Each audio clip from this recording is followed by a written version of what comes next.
சொந்தங்களே, அன்னிஸ் கிச்சனிலிருந்து உங்கள் அம்மா சசிரேகா சுந்தர். இன்றைக்கி நம்ம கிச்சனில் பார்த்தீங்கன்னா ரொம்ப ரொம்ப ஈஸியான ஒரு சட்னி தான் செஞ்சு காட்ட போகிறேன். இது பார்த்தீங்கன்னா மதுரை தண்ணி சட்னி. இதுக்கு வந்து தேங்காய் தேவையில்லை. கொலஸ்ட்ரால், பிபி எது இருந்தாலும் வயசானவங்க கூட நல்லா தாராளமாக முண்டு ஊற்றி நல்லா சாப்பிட்லாம்.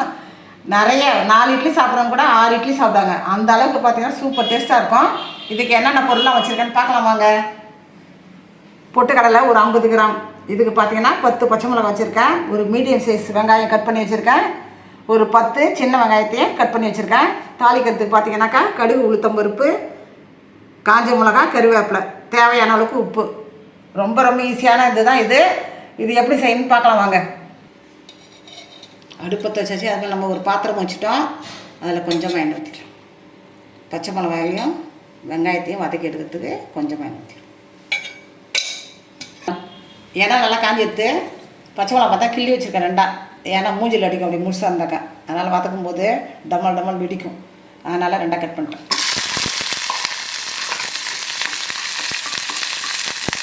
கூடவே இருந்தால் பெரிய கட்டு போட்டுருக்கேன்.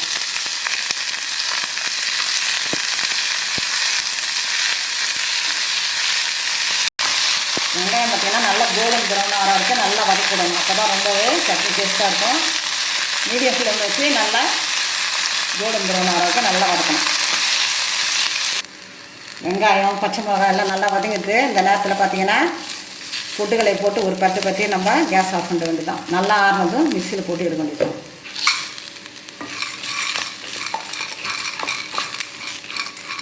இந்த மாதிரி நம்ம எல்லாமே வதக்கி செய்யும்போது பார்த்திங்கன்னா சட்னி ரொம்ப நேரம் கிடாது. டேஸ்ட் ரொம்ப சூப்பராக இருக்கும். அதே சமயம் சட்னி ரொம்ப நேரம் கெடாமல் நல்லாயிருக்கும். இப்போ நான் கேஸ் ஆஃப் பண்ணிடுறேன். இப்போ எல்லாம் நல்லா ஆறிடுச்சு. இதை பார்த்திங்கன்னா நம்ம மிக்சியில் போட்டு அரைச்சி எடுத்துன்னு வந்தது தான். இந்த வெங்காயம், பச்சை மிளகா எல்லாம் நல்லா ஆறிடுச்சு.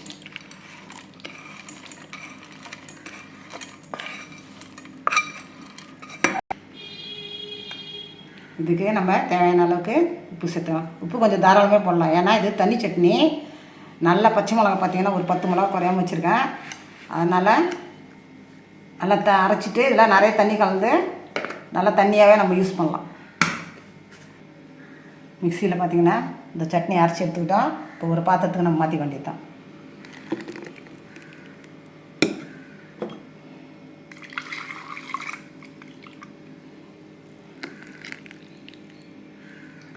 தண்ணி கழுவி அதில் ஊற்றியாச்சு.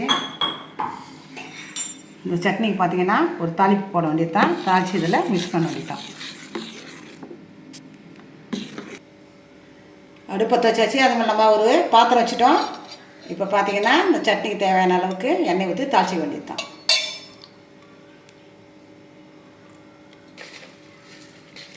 இப்போ பார்த்திங்கன்னா கடுகு, உளுத்தம் பருப்பு, காஞ்ச மிளகாய் இதில் மிக்ஸ் பண்ணி சேர்த்துக்கலாம்.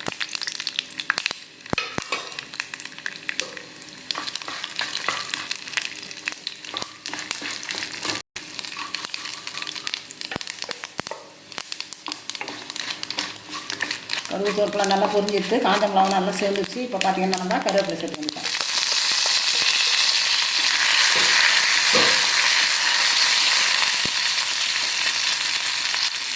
இந்த கட் பண்ணி வச்சுக்கிற சின்ன வெங்காயத்தையும் இதில் சேர்த்து வந்துட்டோம்.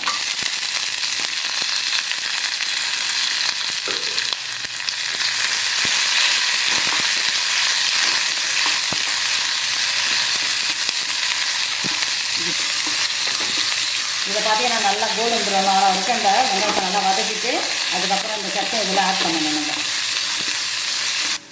வெங்காயம் பார்த்தீங்கன்னா நல்லா வதங்கிட்டு இப்போ பார்த்தீங்கன்னா நம்ம கேஸ் ஆஃப் பண்ணிவிட்டு இந்த சட்னி அதில் சேர்த்து ஒரு நிமிஷம் நல்லா ஒரு கலக்கிட்டு அப்புறம் நம்ம பாத்திரத்துக்கு மாற்ற வேண்டியது தான். கேஸ் ஆஃப் பண்ணாத நீங்கள் ஊற்றினீங்க வச்சுக்கோங்க, அதில் இருக்கிற பொட்டுகள் அப்படியே வெந்ததுக்கப்புறம் இந்த சட்னி நான் வாயில் வைக்கவே முடியாது. அதனால் கேஸ் ஆஃப் பண்ணிவிட்டு தான் நம்ம ஊற்றிட்டு இதை ஆஃப் பண்ணுற பாருங்க. இப்போ ஊற்றி ஒரு நிமிஷம் சும்மா ஒரு கலக்கிட்டு நம்ம பாத்திரத்தை மாற்ற வேண்டியதான்.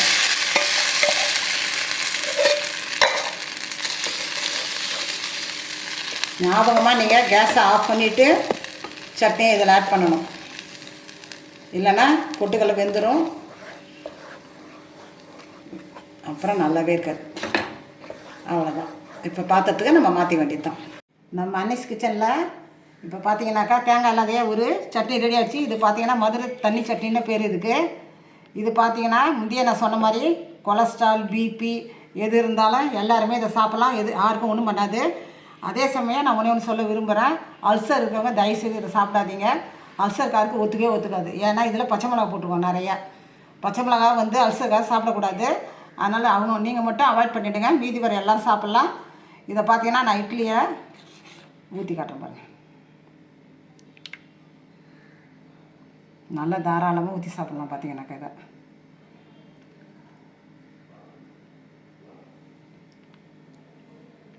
ரெண்டு இட்லி சாப்பிட்ற கூட 4 இட்லி சாப்பிடுவாங்க. அவ்வளோ டேஸ்ட்டாக இருக்கும். பார்த்தீங்கன்னா இதில் நம்ம சின்ன வெங்காயம் பெரிய வெங்காயம் எல்லாமே ஆட் பண்ணியிருக்கோம். அதனால் இதை பார்த்திங்கன்னா தாராளமாக ஊற்றி தாராளமாக சாப்பிட்லாம். இது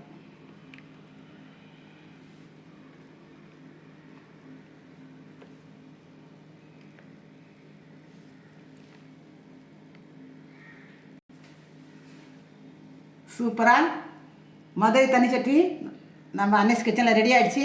நீங்களும் செஞ்சு பார்த்து எனக்கு கமெண்ட்ஸ் சொல்லுங்கள். லைக் பண்ணுங்கள், ஷேர் பண்ணுங்கள், கமெண்ட் பண்ணுங்கள். மறக்காமல் என்னுடைய அன்னஸ் கிச்சனுக்கு சப்ஸ்கிரைப் பண்ணுங்கள். தேங்க்யூ.